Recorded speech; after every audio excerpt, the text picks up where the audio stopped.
누가복음 15장 11절부터 제가 먼저 읽겠습니다. 또 이르시되 어떤 사람에게 두 아들이 있는데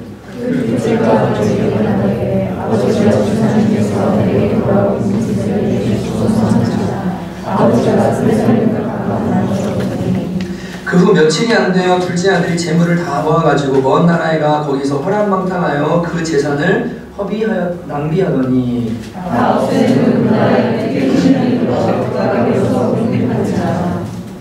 가서 그 나라 백성 중 한 사람에게 붙여 사니 그가 그를 들로 보내어 돼지를 치게 하였는데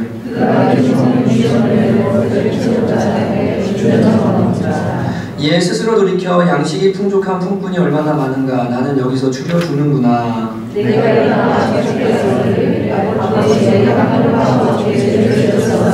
지금부터는 아버지 아들이라 일컬음을 감당하지 못하겠나이다. 나를 품꾼의 하나로 보소서 하리라 하고 일어나서 집으로 돌아가니라. 아직도 거리가 먼데 아버지가 그를 보고 주시는 것들과 아들이 이르되 아버지 내가 하늘과 아버지께 죄를 지었사오니 지금부터는 아버지 아들이라 일컬음을 감당하지 못하겠나이다 하나 아버지는 중대를 이르되 제일 좋은 것을 내가 여기고 조상에다가 드리고 받아 주시리라. 그리고 살찌의 송아지를 끌어다가 잡으라. 우리가 먹고 즐기자. 이 내 아들은 죽었다가 다시 살았으며 내가 일어나다가 다시 얻어노라 하니 그들이 즐거워하더라. 아들은 밭에 있다가 돌아와 집에 가까이 왔을 때 풍악과 춤추는 소리를 듣고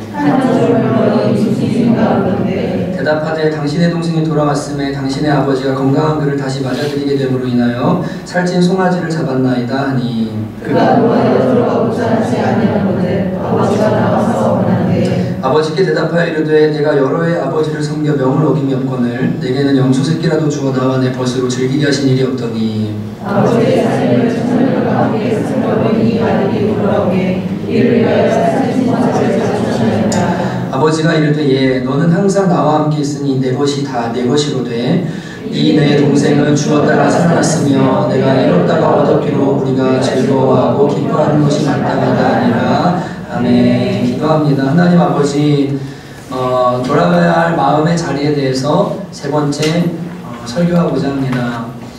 오늘 우리의 마음이 감사의 자리를 찾을 수 있기를 원하고 하나님 정말 진정한 감사의 출발이 어디에서부터 시작되어야 하는지에 대해서 깊이 생각하고 우리의 감사를 맡고 있고 하나님과의 관계를 맡고 있는 모든 것들이 오늘 성령의 불로 태워지고 소멸되어지는 귀한 날 될 수 있도록 주께서 은혜 더하여 주시옵소서.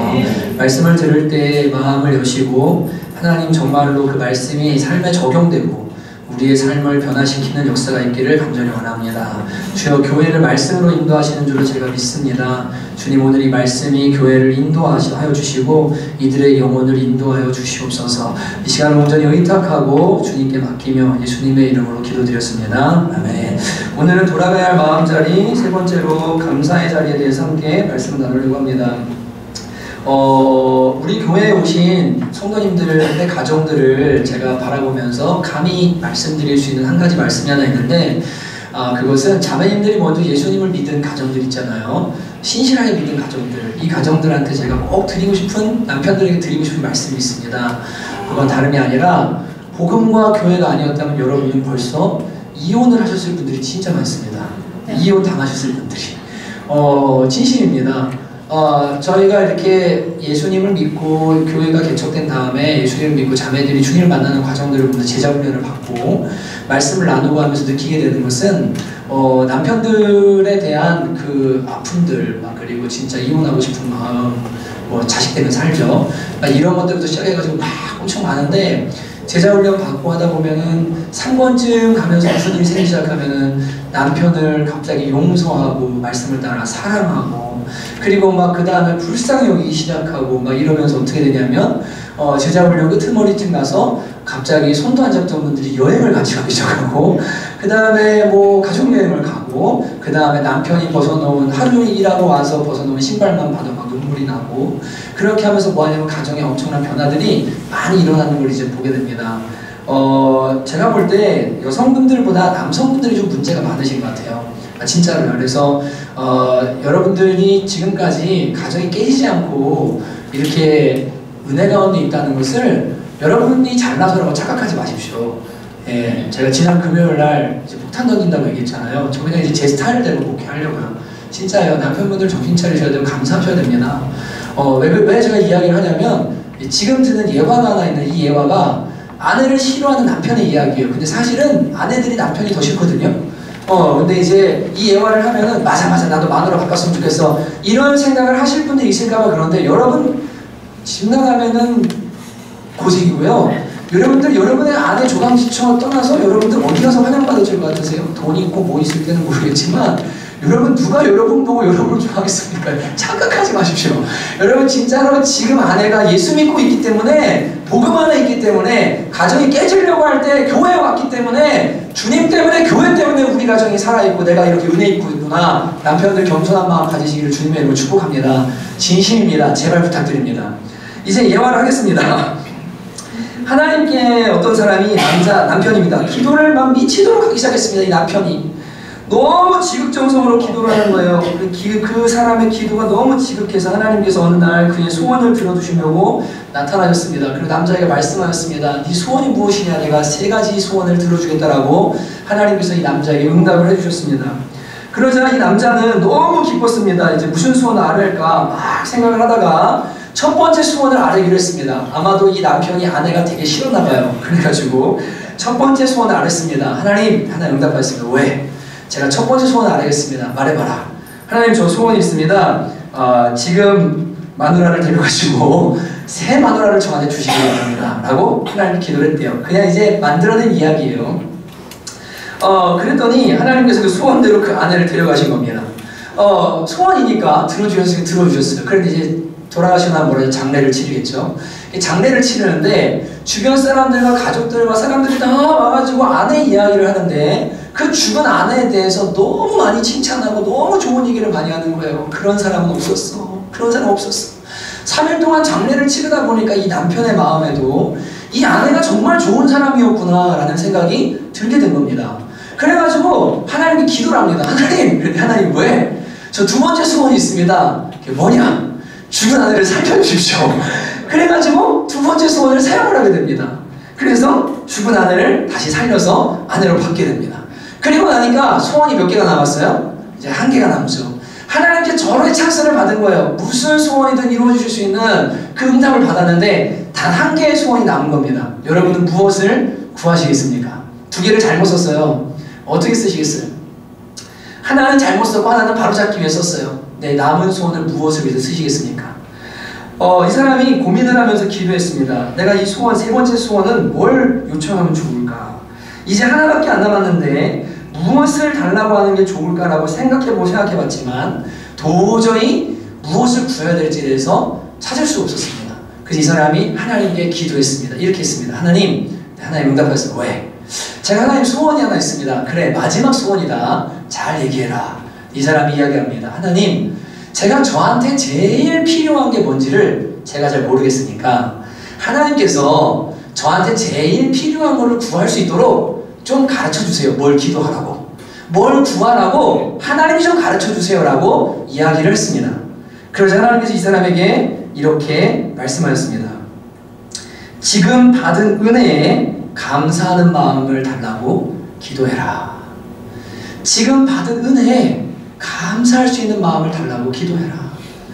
너가 앞으로 남은 인생 동안 돈도 필요하고 사람도 필요하고 모든 것들이 다 필요하겠지만 내가 네가 가장 행복할 수 있는 한 가지 기도의 제목을 너에게 주고 그걸 들어주기를 원하는데 네가 지금 그거를 무엇을 구하는 다른 게 아니라 지금 받은 은혜에 대해서 감사할 수 있는 마음을 달라고 나에게 기도해라. 그러면 내가 너에게 이 마음을 줄 것이고 너는 지금 받은 은혜로 인해서 뭐하냐면 매일매일 감사하게 될 것이다 라는 이야기를 제가 어느 책에서 읽은 적이 있습니다.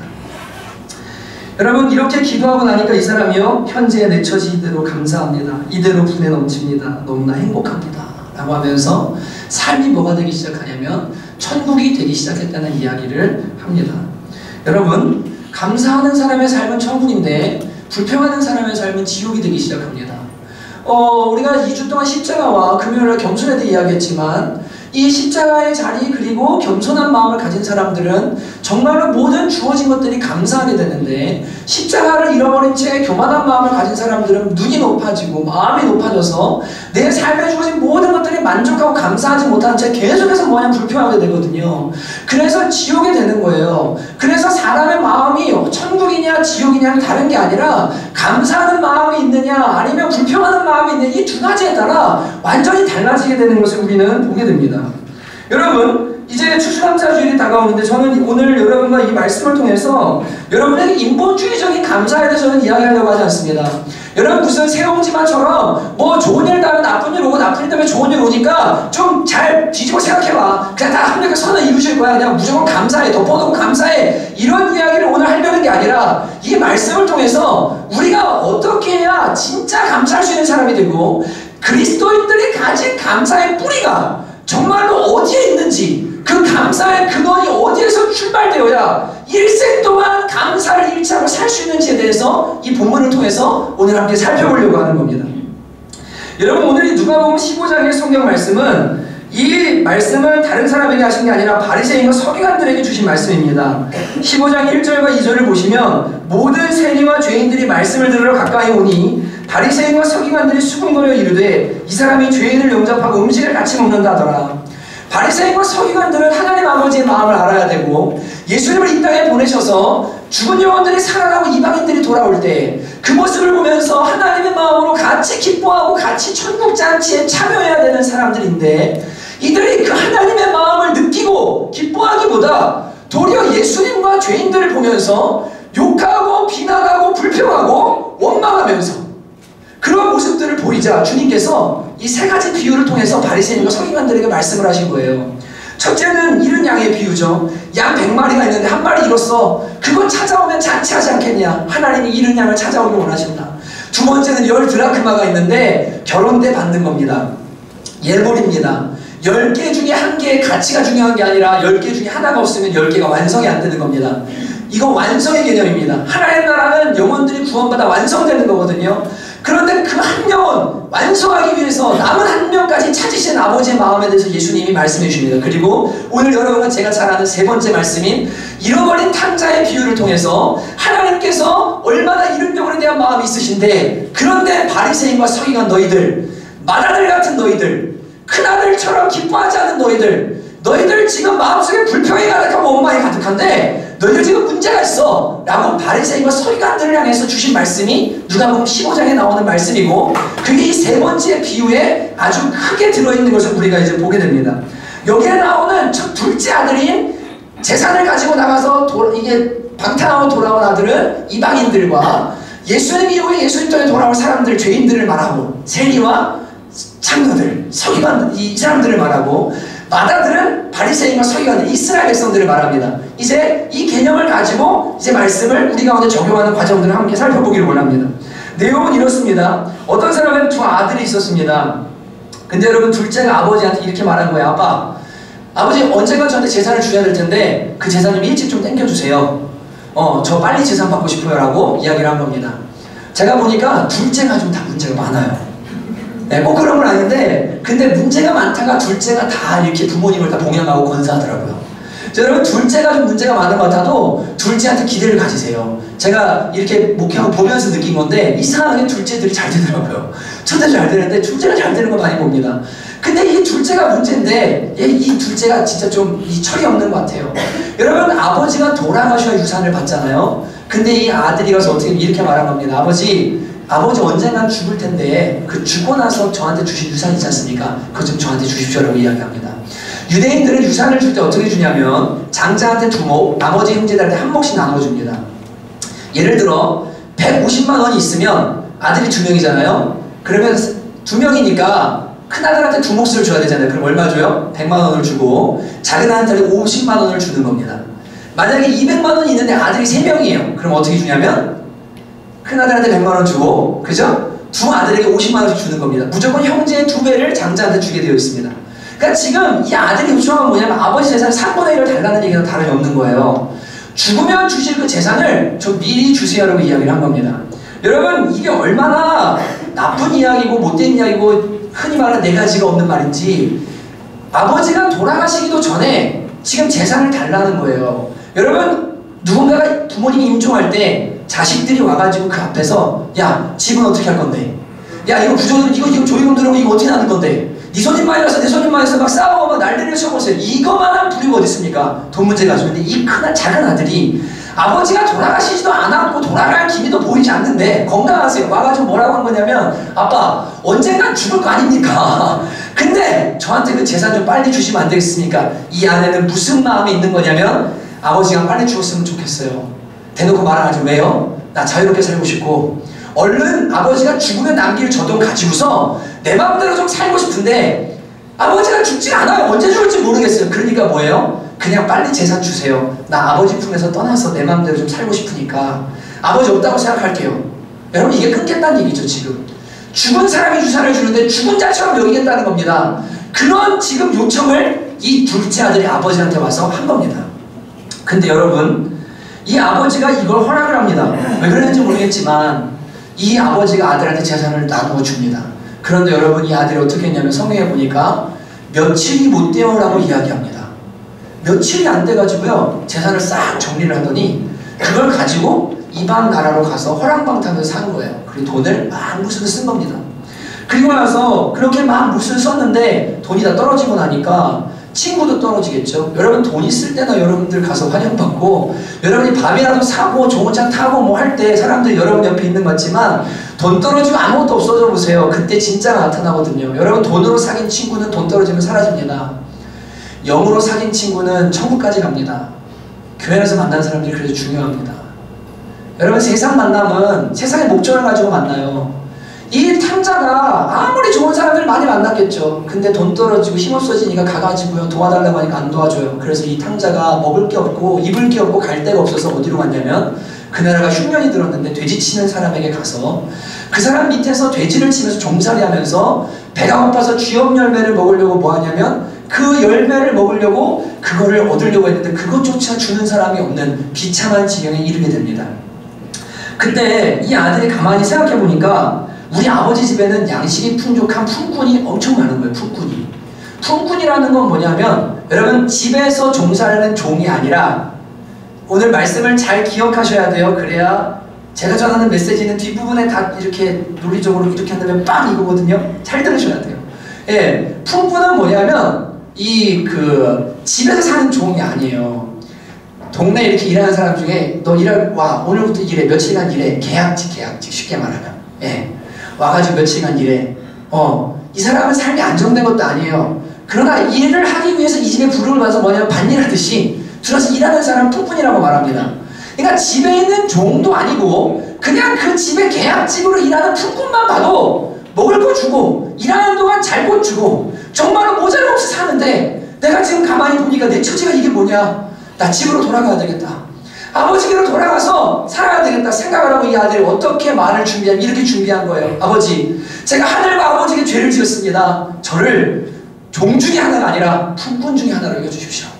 저는 자격이 없으니까 저를 그냥 그 수많은 일꾼들 중에 하나로 여겨서 제가 좀 집에 있기를 원합니다. 그렇게라도 돌아가기를 원합니다라고 뭐 하냐면 가난한 마음으로 아버지께로 돌아가기로 작정을 하고 아버지께로 돌아가게 됩니다. 그런데 이 아들이 그 아버지께로 돌아가자 무슨 일이 생겼냐면 멀리서 아들을 기다리던 아버지가 맨발로 뛰어나와서 아들을 끌어안고 입을 맞추고 막 종들을 불러가지고 어떻게 야, 우리 죽었던 아들이 살아왔어. 옷 입혀. 옷이 이게 뭐야? 새 옷을 제일 좋은 거 입혀라. 반지 끼워라. 자녀다. 이거 임장 반지거든요. 자녀라는 권세를 말합니다. 그리고 좋은 신발을 신지 않습니다. 얼마나 괴롭고 힘듭니까? 여러분 맨발로 다녀보셨죠? 얼마나 고통스럽습니까? 일은 해야 되고 가야 되고 뛰어야 되고 그런데 자유자가 신발을 신는데 신발 신겨라. 그리고 종들한테 말합니다. 야, 살찐 소를 잡아서 잔치하자. 그리고는 집에 막 잔치가 일어나는 거예요. 잃어버린 아들이 돌아왔기 때문에. 그런데 이때 큰아들이 돌아오게 됩니다. 25절에 보시면 맏아들은 밭에 있다가 돌아와 집에 가까이 왔을 때 풍악과 춤추는 소리를 듣고 한 종을 불러 이 무슨 일인가 물은데 밭에서 일하다 오니까요, 지금 무슨 일이 생겼냐면 집에 잔치가 일어난 겁니다. 야, 이게 뭔 일이야 지금? 우리 아버지 맨날 나간 아들 생각하면서 울고 있었는데 도대체 집에 무슨 일이 일어난 거야? 종을 불러가지고 이야기를 했어요. 물어봤습니다. 그랬더니 종이 말합니다. 27절에 대답하되 당신의 동생이 돌아왔음에 당신의 아버지가 건강한 그를 다시 맞아들이게 됨으로 인하여 살찐 송아지를 잡았나이다 하니, 이 아들이 돌아온 게 너무 기뻐서 진짜로 살찐 소를 잡아가지고 잔치를 하고 있습니다. 이 너무 기쁜 일입니다 라고 종이 이야기를 하자 이 맏아들의 반응이 대단히 의외의 반응이 지금 이제 일어나기 시작을 합니다. 28절에 보면 그가 노하여 들어가고자 하지 아니하거늘 아버지가 나와서 권한대. 지금 집안에 잔치가 일어난 거예요. 막 감사하고 막 주님 앞에 감격하고 막 아들 돌아왔다고 막 찬양하고 막 노래 부르고 하면서 집안에 잔치가 일어났는데 이 맏아들은 이 잔치에 참여를 하지를 않고 아버지의 기쁨에 참여를 하지 않고 마음의 감정이 어쩌면 지금 노했다고 이야기합니다. 화가 난 거예요. 분노가 일어난 겁니다. 그들은 잔치에 들어갈 생각도 하지 않습니다. 아버지가 애가 돌아왔는데, 동생이 돌아왔는데 큰아들이 지금 형님이 들어와서 기뻐하지 않는 겁니다. 그래서 어떻게 했냐면 나가가지고 권했다고 이야기합니다. 야, 왜 안 들어오냐? 라고 권하니까 여러분 29절에 이 맏아들이 아버지한테 대답합니다. 이렇게 말합니다. 내가 여러의 아버지를 섬겨 명을 어김이었거늘 내가 아버지 말씀 얼마나 잘 들었는지 알죠? 내가 얼마나 순종했는지 알죠? 근데 나한테는 염소 새끼라도 주어서 나랑 내 벗으로 즐기게 하신 일이 한 번도 없더니 창기와 함께 아버지의 재물을 말아버린 이 사람이 돌아오매 어떻게 이 아들을 위해서 살찐 송아지를 잡을 수가 있습니까? 라고 아버지한테 원망하고 불평하며 아버지를 비난하기 시작합니다. 그런데 여러분 여기에 나오는 30절에 아버지의 살림을 장녀들과 함께 삼켜버린 이 아들이 돌아오매 라는 표현이 대단히 중요합니다. 여러분 이 아들이 둘째 아들이 재정을 가지고 나가서 장녀들과 함께 살림을 말아먹었다는 증거가 어디에 있습니까? 여러분 지금처럼 인스타나 페북이 이렇게 발달을 해서요 나 지금 호텔에서 바캉스 하고 있어, 나 지금 여자친구랑 어디 갔어 이런 걸 찍어가지고 올리면 볼 수 있고 친구가 나올 수 있거나 혹은 나 지금 어디 갔어요 라고 소식을 알릴 수 있는 시대가 이 시대가 아니에요. 둘째 아들이 나간 것은 가족들과 손절하고 자기 마음대로 즐기며 살기 위해 나간 거기 때문에 나 결혼했어 혹은 어떤 여자를 만났어 이렇게 이야기하지 않았을 겁니다. 분명히 그렇게 안 했거든요. 여러분 여기에 장녀와 함께 아버지 재산을 말아먹었다는 이야기는 어디서 온 이야기입니까? 여러분 지금 이 맏아들의 마음이 중요한데 이 맏아들이 집안에 있기는 있는데 마음속에 불만이 가득해요. 염소 새끼 한 마리 준 적이 없고 말이야. 그런데 이 아들놈이 둘째 이 돌아온 동생이 보니까 재산을 다 말아먹고 자기 멋대로 살다가 왔어요. 즐길 거 다 즐기다 온 겁니다. 그랬더니 이 첫째 아들의 표현이 뭐냐면 이거예요. 저 살림을 창녀와 말아먹은 척. 결혼해서 나갔다는 이야기도 없거든요. 여러분 왜 이런 표현이 지금 이 아들에게서 나올까요? 흔히들 우리가 압니다. 여러분 잘 들으셔야 됩니다. 예수 믿는 사람들도 속에 이 욕망이 있는 사람들은요 돈 있는 사람 보면서 어떻게 하는지 아세요? 저거 처음 있을 거야. 저거 바람필 거야. 저 여자들이 안 줄들고 돈 있으니까 돈 가지고 그런 짓 할 거야. 근데 그 속에 들어가면요 사실은 그 사람 속에 음란이 있고 더러운 게 있고 자기가 원함이 있는데 못하는 것에 대해서 이 둘째 아들이 가서 지멋대로 하고 온 것이 지금 화가 나는 거예요. 그러니까 이 맏아들이 보지도 않았고 잊지도 않아요. 그런데 자기도 돈 있었으면 자기도 그렇게 살았을 거거든요. 세상 사람들한테 자기도 돈 있으면 그렇게 살았을 거거든요. 여러분이 부자들 욕하듯이. 그러니까 지금 둘째 아들 돌아서 얘기하는 겁니다. 저 살림 창기랑 말아먹은 저게 돌아왔는데 어떻게 저거를 이렇게 받아들일 수가 있습니까? 라고 이 맏아들이요 자기의 기준에서 자기의 불만을 지금 토로하는 게 여기 쏟아져 나오고 있는 거예요. 여러분 근데 아버지는 참 좋은 분이에요. 둘째 아들이 와가지고 재산을 달라고 할 때도 그래 가라. 근데 이 첫째 아들이 이렇게 동생이 돌아왔는데도 아버지의 기쁨에 동참을 못하고 염소 새끼 한 마리 안 주고 저게 들어왔는데 이렇게 이런 아버지가 있으라고 막 불만을 막 하고 있는데 근데 아버지가 이 아들을 사랑해서 뭐라고 말하면 이렇게 말합니다. 예, 너는 항상 나와 함께 있고 내게 전부 네 거 아니냐. 여러분 잘 들으셔야 돼요. 작은 아들은 이미 유산으로 받아낸 거 갖고 나갔다가 다 잃고 왔어요. 지금 있는 아버지 집의 재산은 전부 누구 거죠? 전부 누구 겁니까? 첫째 아들 겁니다.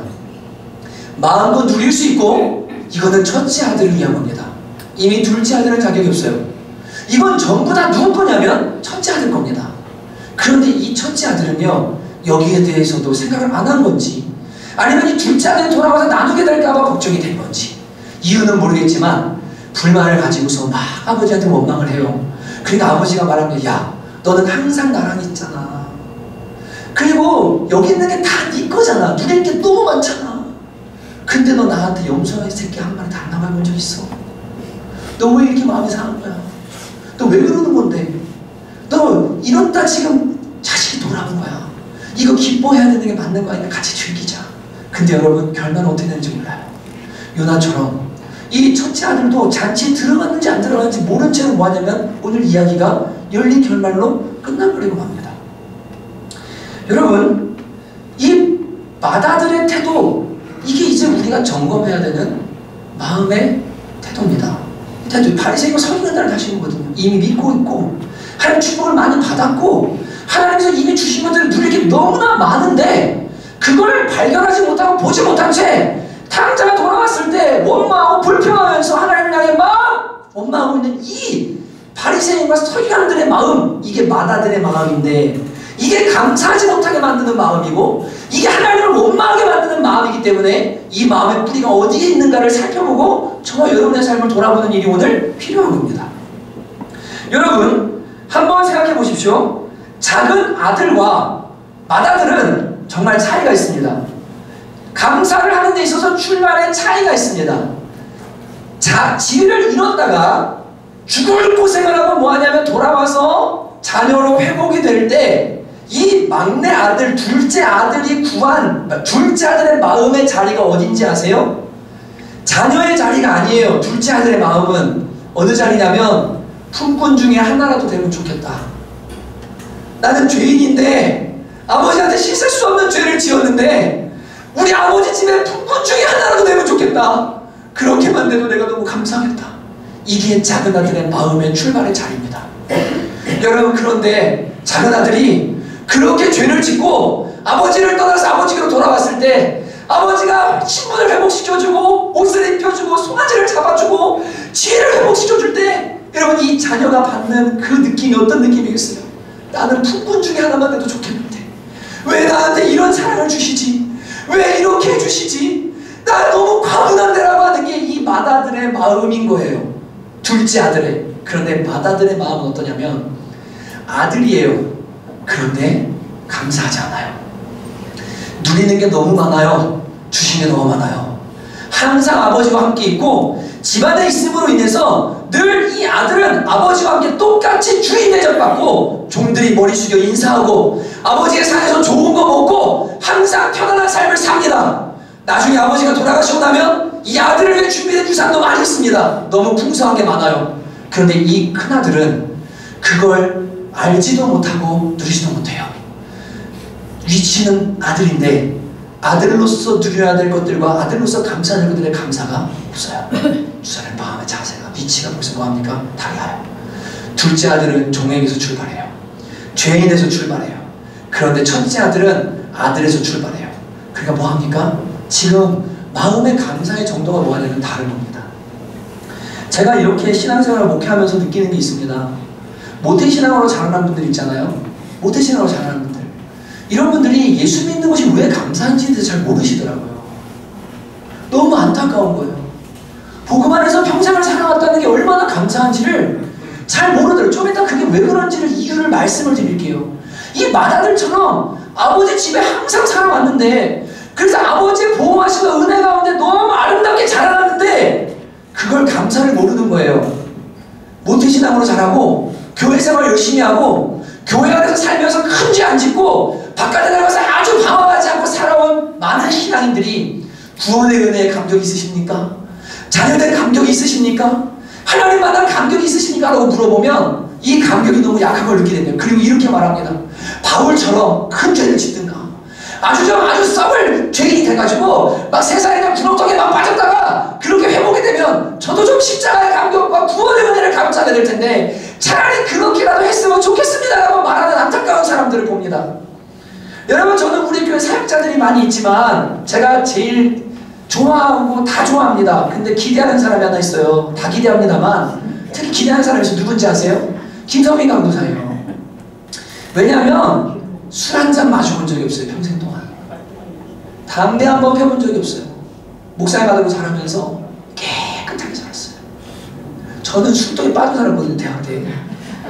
주님이 깨끗게 하시면 다 깨끗해지죠. 근데 정말로 성민 전도사님은, 강도사님은 아무것도 안 했어요.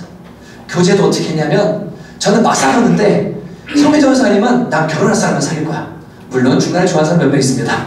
근데 좋아하는 거니까. 근데 마지막에 저한테 항상 와서 목사님 누구랑 교제할까요? 저 사람 괜찮아요? 기도해 주세요. 그러다가 제가 교회 왔을 때 수진이 좀 잘 봐봐. 내가 보면 아주 괜찮아. 얘 참 괜찮아. 아주 괜찮은 사람인 것 같아. 가정에 조금 아픔이 있었지만 참 좋은 사람이야. 지켜봐봐. 1년만 지켜보더니 목사님 저 마음에 듭니다. 결혼하고 싶습니다. 그래? 기도하자. 그리고 가서 대시해봐 나중에. 둘이 결혼했거든요. 이게 한 번에 결혼했어요. 한 사람 사귀었어요. 너무 아름다워요. 깨끗하게 주님 안에 보호받으면서 뭐했냐면 자라난 거예요. 여러분 파니 제이 크로스비라는 분 아시죠? 찬송가 9,000편 정도를 쓴 분입니다. 평생 동안. 찬송가에 많이 수록되어 있습니다. 그분의 가사가. 근데 이분이 6개월 됐을 때 태어난 지 의사가 열이 올랐는데 처방을 잘못해서 눈이 실명이 되게 되고 평생 동안 태어난 지 6개월, 여러분 그때 물체 정도 보잖아요 우리가요. 그죠? 희미하게 보잖아요 6개월 되면요. 근데 세상을 제대로 봐본 적이 없는 분이에요. 근데 이분한테 어떤 분이 질문했어요. 파니 제이 크로스비 여사님, 하나님이 만약 눈을 뜨게 해주신다면 눈을 뜨고 싶습니까? 라고 말했는데, 물어봤는데 이분이 뭐라고 말했는지 아십니까? 아니요, 저도 뜨고 싶지 않습니다. 이 세상에 얼마나 더러운 것들이 많고 죄악된 게 많은데 제 눈으로 그거 보면서 더럽히고 싶지 않습니다. 주님이 안 보고 살 수 있게 해주셨으니 평생 동안 깨끗한 영의 눈으로 하나님 보고 이 세상 바라보면서 찬송 지으면서 살기를 원합니다. 라고 말했거든요. 여러분 이 세상의 죄악들, 이 세상의 더러운 것들 그거 경험하지 않아도 될 거, 맛보지 않아도 될 거, 묻히지 않아도 될 거, 여러분 그거 하는 게 뭐가 그렇게 중요합니까? 그게 재미있는 겁니까? 여러분 그거 하는 동안 시간 낭비, 에너지 낭비, 영적 낭비, 가정 깨져, 삶 깨져, 내면 망가져, 모든 건 다 잘못되고요. 치러야 될 죄의 대가들이 어마어마하게 많거든요. 근데 그런 거 안 하고 하나님 안에서 이 마다들처럼 하나님 안에서 아버지 안에서 항상 하나님과 함께 있었다는 것이 얼마나 크고 놀라운 은혜인데 이 은혜를 마다들은 알지를 못하는 거예요. 성도들도 이런 사람이 많아요. 반대로 어떤 분들은 방황하다가 주님께로 돌아와서 이 작은 아들처럼 아버지께로 돌아왔을 때 첫 마음은 내가 진짜로 푹푹만 돼도 좋겠다. 내가 예수 믿고 하나님 섬기고 아버지 집에 문지기만 돼도 좋겠다. 내가 세상에서 성공 안 해도 괜찮으니까 나 예배자 됐으면 좋겠다. 주님만 섬기며 살면 좋겠다. 이런 겸손한 마음, 자신이 죄인이고 용서받을 수 없으면 하나님의 자녀가 되었다는 놀라운 은혜를 경험했기 때문에 하나님의 집이 좋고 아버지의 품이 좋아서 주님만 있다면, 나는 주님만 있다면 라는 겸손한 마음으로 출발한 둘째 아들 같은 사람들이 있지만 첫 출발은 그랬는데 시간이 지나면서 어떻게 되냐면요, 점점 하나님 앞에 마음이 높아지기 시작을 해요. 그러더니 이것도 필요하고 저것도 필요하고 이것도 해야 되고 저것도 해야 되고 마음이 점점 높아지면서 첫 마음의 그 감사의 마음, 감사의 자리를 뭐하냐면 잃어버리고 마는 겁니다. 여러분 참된 감사는 십자가와 겸손으로부터 시작됩니다. 여러분 이 십자가의 자리, 이 자리가 왜 중요하냐면 이 둘째 아들처럼 내가 죄인이라는 것, 내가 아버지의 집에서 풀꾼조차도 안 되는 죄인이라는 사실에 대한 인식이 있을 때 아버지의 집에서 사는 것, 아버지께로부터 은혜를 입는 것, 아버지께로부터 오는 모든 것들이 다 감사한 것들이 되고 은혜가 되기 시작합니다. 그런데 마다들과 같은 마음이 있는 사람들은요, 하나님이 주셔도 뭐하냐면요, 누리고 있어도 감사를 모르는 거예요. 이게 좋은 건 줄을 모르는 거예요. 여러분 꼭 죄를 짓고 깨달아야만 되는 게 아니에요. 말씀을 통해 깨달아야 돼요. 야, 내 삶을 주님이 이렇게 은혜 아래 붙들어 교회 아래 생활하게 하셨구나. 너무나 감사하구나. 어떤 분은 나갔다 돌아왔다면 이것도 너무 은혜고 내가 이 마음이 있지 않아야 되겠구나. 모두의 출발은 어디냐면 그래서 십자가가 돼야 되는데 이게 되지 않잖아요. 그런 마다들처럼 불평과 원망 속에 계속 살게 됩니다. 여러분, 그 사람이 살아가는데 필요한 것들을 어떤 기관에서 조사를 했습니다. 그랬더니 이 1800년대쯤에 조사를 했을 때는 지구촌 사람들한테 필요한 생활에 필요한 것들, 아니 60년 전이네요. 72가지가 삶에 필요하고 그 중에 절대적인 필요 조건은 18가지였어요. 18개. 근데 60년이 불과 지나고 나서 다시 조사했는데 어떻게 됐냐면 모든 사람들 살아가는데 필요한 것은 500가지가 기본적으로 필요하고 그 중에 절대적으로 필요한 것은 50가지라고 이야기했습니다. 그러니까 생활이 점점 어떻게 된 거냐면 이것도 필요하고 저것도 필요하고 자꾸만 이렇게 바뀐 거예요. 옛날에는 안 필요했어요. 근데 지금은 뭐가 자꾸만 필요해요. 더 필요해요. 근데 여러분 삶을 가만히 보세요. 감사가 늘어나는 걸 한번 보세요. 여러분 진짜로 행복이 늘어나는 걸 한번 보세요. 시대가 지나서. 그렇지 않거든요. 그렇지 않거든요. 도리어 18개가 절대적으로 필요할 때 그것만 가지고 살 때가 훨씬 편했거든요. 근데 시간이 지나면서 뭐가 생기고 하면서 이것도 필요 저것도 필요하면서 뭐냐면 점점 불행해지는 감사를 잃어버리는 겁니다. 여러분 둘째 아들의 자리로 돌아가야 돼요. 나는 품꾼이야. 아무것도 없을 때 먹을 거랑 입을 거랑 집만 있어도 감사해. 아버지 품만 있어도 감사해. 그것만 있으면 나는 다 필요한 거 채워진 거야. 감사해. 근데 맏아들은 이것도 있고 저것도 있는데 다 불평하고 다 원망해요. 여러분 어느 자리가 감사의 자리입니까? 십자가의 자리가 감사의 자리고 십자가 앞에서 겸손해진 사람만이 하나님 앞에 모든 걸 감사해주는 사람이 된다는 걸 우리는 분명히 알게 됩니다. 두 번째로 출발이 다르기 때문이고 또 하나는 뭐냐면 이 맏아들을 보면 아버지와의 관계에 대단히 큰 문제가 있다는 걸 알게 됩니다. 여러분 지금 여기 보시면 이 맏아들이 좀 특별한 표현을 하는데 큰아들이요 이렇게 말하죠. 내가 여러 해 아버지를 섬겨 명을 어긴 몇 번을 내게는 염소 새끼라도 주어 나와 내 것을 즐기게 하신 일이 없더니 라고 이렇게 이야기합니다. 여러분 너무 안타까운 거죠. 지금 아버지를 보세요. 아버지는 둘째 아들이 죽기 전에 유산을 달라고 그래도 어떻게 합니까? 원함이 있으니까 내어주는 분입니다. 이해되시죠? 근데 집에서 아버지의 일을 돌보는 큰아들이요 아버지 저 친구들이랑 좀 놀고 싶은데 저도 좀 쉬고 싶어요. 염소 새끼 한 마리 좀 주세요. 그러면 아버지가 염소 새끼를 주지 않을까요? 그쵸? 여러분 누가 악할까요? 여러분 우린 똑같습니다. 하나님은 악하지 않아요. 여기 지금 예수님 안 악해요. 바리새인과 서기관들이 악해요. 아버지는 죄인들이 구원받기를 원하시고 큰 기쁨 가운데 들어오기를 원하는데 바리새인과 서기관들이 그렇게 하기를 싫어하는 거예요. 똑같이 맏아들의 마음이 문제인 거예요. 아버지가 염소 새끼를 안 준 게 아니라 이 맏아들이 아버지를 오해하고 아버지와 바른 관계를 보이며 맺지를 않았어요. 달라고 하면 왜 안 줬겠습니까? 그러니까 이 맏아들이 와서 저 살림을 참기와 함께 말아먹은 저게 왔는데 살찌 송아지 잡습니까? 라고 말할 때 이 큰아들이 뭐라고 하면 이렇게 말하니까 아버지 이렇게 말하지 예. 너는 항상 나랑 있었고 내게 전부 네 거 아니냐. 이 답답아. 달라고 그러면 왜 안 줬겠니? 왜 내 마음을 모르냐? 너 왜 나랑 관계를 바르게 맺고 나한테 이야기를 혼자서 불만을 풀고 혼자 착한 아들 코스프레 하면서 열심히 일어나면서 나한테 염소 새끼도 안 줘. 어떻게 이럴 수가 있어? 아버지 나빠. 이러고 있는데 그 불만이요. 작은 아들 돌아오는 순간 뻥 하고 뭐 한 거예요? 터진 거예요. 지금 터진 거예요. 여러분 지금 이 큰아들은 아버지한테 감사하지 못하고 자기에게 주어진 것을 감사하지 못한 이유가 뭐냐면 하나님과 바른 관계와 바른 교제가 없기 때문에 그래요. 저희 교회에 어려움을 당한 가정들이나 어려움을 당한 사역자들, 종종 사역자들도 삶이 어려울 때 있습니다. 이상한 결정들을 자꾸만 해요. 그거 한번 진짜 그런 일이 있었어요. 왜 자꾸 이런 결정을 하려고 그러지? 이해가 안 되네. 그래서 제가 불러서 물어봤습니다. 무슨 일이 있는 거냐 도대체. 클리어하게 좀 이야기를 해봐라. 기도해줘야 되고 알아야 되고 알면 도울 수 있으니까 같이 이야기 좀 나누자. 그랬더니 그 가정에 빚이 있어요. 말 못할 수 있는 빚이 있어요. 액수가 커요. 제가 얘기했어요. 야, 그거 진작 얘기했으면 왜 그거 내가 해결 안 해줬겠냐. 내가 형님이고 내가 아버지고 교회에 아버지로 부르는 사람 왜 그런 내가 해결하려고 노력을 하는 게냐. 성도님들도 마찬가지로 와서 얘기하시잖아요. 어떻게 거절해요? 방법을 찾아주려고 하죠. 이야기하죠. 근데 혼자서 뭐 하냐면 끙끙 앓고 있다가 해결이 안 되니까 나가야 되겠다, 가야 되겠다 이러고 있는 거예요. 하나님 은혜로 그거 해결받고 그냥 자유해졌어요.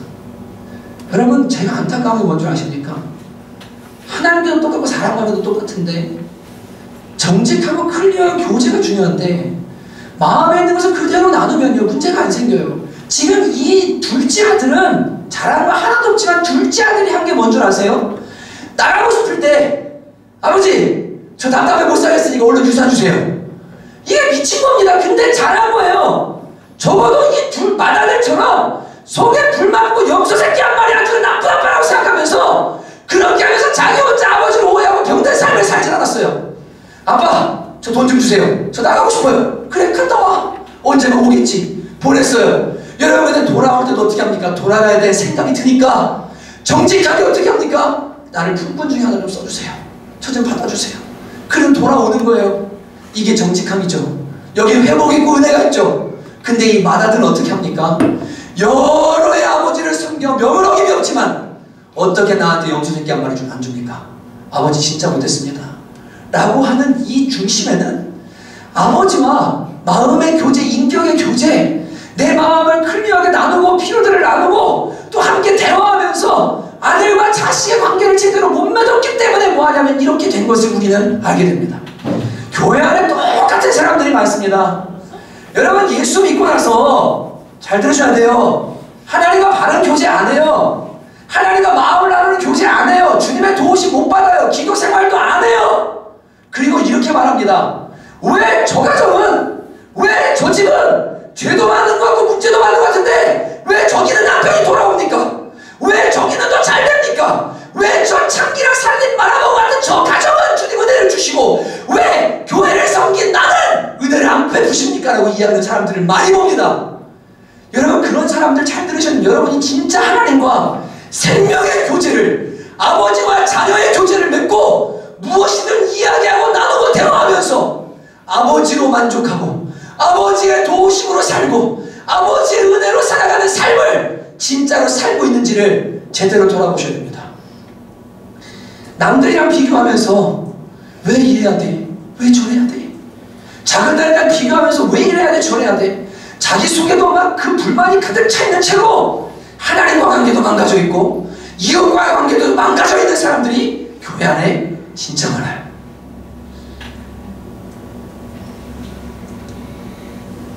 여러분 감사를 잃어버리는 이유가 두 가지예요. 오늘 말씀을 적용하면 첫째는 첫 자리를 잃어버려서 그래요. 죄인 자리, 종도 안 되는 사람 불러서 자녀 삼으신 은혜가 무엇인지에 대한 그 감사와 감격의 자리를 잃어버렸기 때문에 그렇고 둘째는 하나님과 매일매일 살아있는 모든 교제가 끊어졌기 때문에 그래요. 잘 들으셔야 됩니다. 어떤 사람은 교회는 감사하는데 직장은 감사 안 합니다. 어떤 사람은 직장은 감사하지만 교회는 감사 안 합니다. 어떤 사람은 가정은 감사하지만 직장은 감사 안 합니다. 여러분 우리의 감사가 어떤 해픈 이러한 사건들 어떤 주어지는 환경들 때문에 감사하고 안 하고가 결정되는 겁니까? 여러분 하박국서를 보면 하박국의 감사는 우리가 잘 알죠. 무화과 나무 잎이 마르고 감람나무에 소출이 없고 그리고 우리의 양이 없고 외양간에 송아지가 없어도 나는 감사했습니다라고 노래하죠. 그리고 구원의 여호와를 인해 감사했다고 이야기하죠. 여러분 왜 이렇게 노래할까요? 이 상황이 무슨 상황인지 아세요? 어려운데 그냥 대충 감사해라는 이야기하는 게 아니에요. 하박국서를 읽어보면요 하박국이 감사를 하기 전에 환상을 하나 봐요. 그게 뭐냐면 하나님께서 이방에서 군대를 불러서 이스라엘 백성들을 완전히 짓밟아버리는 환상을 봅니다. 그때 하박국이 봅니다. 그리고 그 환상을 보고 기록합니다. 내 창자가 떨리고 내 심장이 두려워 떨었습니다. 지금 안 좋은 것보다 이스라엘이 더 안 좋아질 것을 본 겁니다. 더 안 좋아질 거예요. 그걸 하박국이 봤어요. 그 두려운 전쟁을요. 그런데 그때 하박국이 노래하거든요. 무화과 나무 잎이 마르고 감람나무 열매가 그치고 논밭에 소출이 없어도 외양간에 송아지가 없고 우리의 양이 없어도 나는 여호와 하나님으로 인하여 즐거워하겠습니다. 내 구원의 하나님을 위하여 즐거워하겠습니다라고 감사하겠습니다라고 이야기합니다. 이 이야기가 무슨 이야기입니까? 주님, 더 안 좋아지는군요. 주님, 더 지금 문제가 생기는군요. 그런데 저는 감사할 수 있습니다. 왜냐하면 제가 믿는 하나님은 상황과 환경을 주장하는 이거에 매여 있는 분이 아니라 나를 구원하시고 모든 것을 하나님께 선을 이루실 뿐 아니라 가장 좋은 곳에 내 삶을 이루실 구원의 하나님이시기 때문에 주님, 저는 그 하나님께 감사할 수 있습니다 라고 노래하는 게 하박국의 이야기입니다. 하나님과 바로 관계를 맺고 있잖아요. 그러면 병이 올 수도 있어요. 아픔이 올 수도 있고 재정이 어려울 수도 있고요. 내가 생각한 것과는 반대로 무슨 일이 일어날 수도 있어요. 그런데 기독교인들의 감사의 근거가 어디 있느냐? 사고 환경이 아니에요. 이런 것들이 아니에요. 하나님 때문이거든요. 우리 아버지 때문이거든요. 내가 아버지 집에 있다는 것 때문이거든요. 그 아버지의 품 안에 있기 때문에 아버지가 나를 돌보실 것이라는 믿음이 있기 때문에 감사할 수 있거든요. 이게 감사의 최고의 조건이거든요. 십자가의 자리라 하나님과의 참된 교제의 자리를 벗어나는 순간 감사를 잃어버립니다. 여러분, 성경에 보면 10,000달란트를 용서받은 죄인이 나옵니다. 종이 나옵니다. 근데 여러분, 이 종이 10,000달란트 용서받은 자리를 벗어나자마자 뭐하죠? 100데나리온 빚진 동관 멱살을 잡고 지금 100데나리온 생각이 난 거예요. 100데나리온. 이거 지금 나 잃어버렸는데 너 내 나이 자식아. 이러고 감옥에 보냅니다. 여러분, 어떻게 된 겁니까? 10,000달란트 용서받은 자리, 어마어마한 은혜의 자리, 아버지 그늘 아래 있는 자리, 하나님의 자녀로 살아가는 자리, 십자가에서 나 같은 죄인이 용서받아서 모든 게 은혜라고 생각했던 그 자리를 벗어나는 순간 옆에 있는 동료를 보고요, 100데나리온을 뺏기 위해서 뭐 하냐면은 불평하고 엄마하고 감옥 보내는 일이 일어나기 시작하는 겁니다. 여러분, 제가 독수치료를 받고 있는데 그분을 전도하려고 사실은 계속 목사란 이야기를 안 한 채 대화를 계속 이어가고 있어요. 1시간 내내 얘기하거든요. 근데 그분도 말씀하는 걸 좋아하는 건지 아니면 저랑 얘기하는 걸 좋아하는 건지 하루에 8번 정도 한다고 하는데 그렇게 50분을 한 다음에 하면서 저랑 얘기하는 것처럼 얘기하면 그거 못 살고 오거든요. 근데 이제 다른 분들은 오시면 제가 알기로 막 자기 얘기를 많이 한대요. 그런데 이분은 이제 제가 그분 얘기를 들으니까 얘기를 다 하십니다. 다 해요.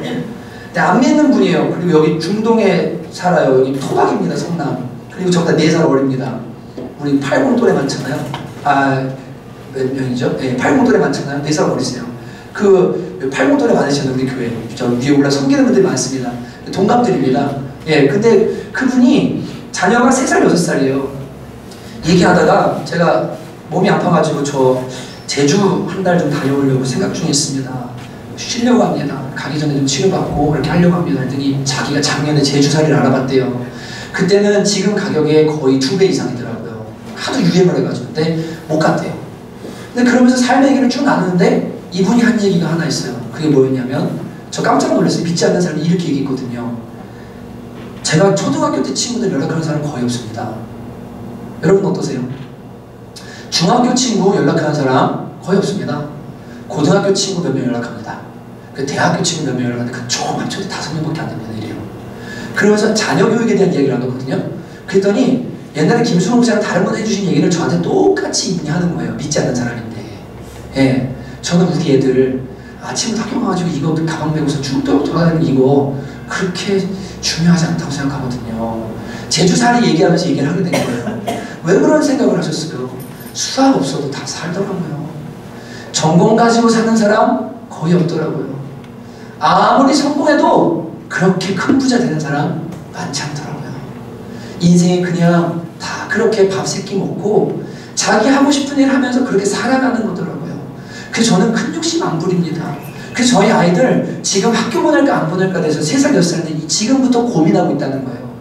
그래서 제주도에 가가지고 얘네들 학교 안 보내고 어떻게 그냥 집에서 공부시 이런 고민을 하면서 살았다는 이야기를 물리치료 하시는 분이 저한테 해주시는 거예요.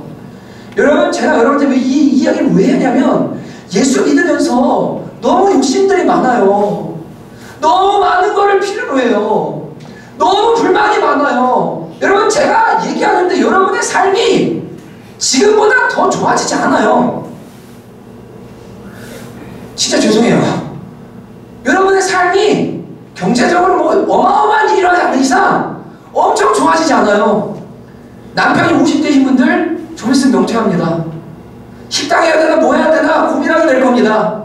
갈 곳이 없어서 먹고 사는 문제 걱정해야 되는 일들이 여러분 눈앞에 다가오기 시작할 겁니다. 여러분 자녀들이요? 여러분 그렇게 잘 될 것 같으세요? 애쓰면요? 힘쓰면요? 그렇게 몸부림치고 애들이 소인류가 되고 얼마나 애들 될 것 같으세요? 이 땅에 자녀들을 위해서 애쓰지 않는 부모가 어디 있습니까? 대한민국만큼 노력하지 않은 가족이 어디 있습니까? 나라가 어디 있습니까? 그 결과가 지금 학교 아닙니까? 그 결과가 지금 애들의 자살 아닙니까? 그 결과가 지금 애들의 영적 상태 아닙니까? 여러분 우리의 삶이 더 나아질 거라고요? 우리가 염려하고 우리가 뭘 어떻게 하고 우리가 불만을 가지고 하나님께 더 받아내면 더 좋아질 거예요. 전혀 그렇지 않아요. 어제 이종환 목사를 만났는데 목사님이 저한테 그런 얘기 하시더라고요. 나 요새 금요 예배도 안 해. 새벽 예배도 안 해. 몸이 아파서 다 쉬어.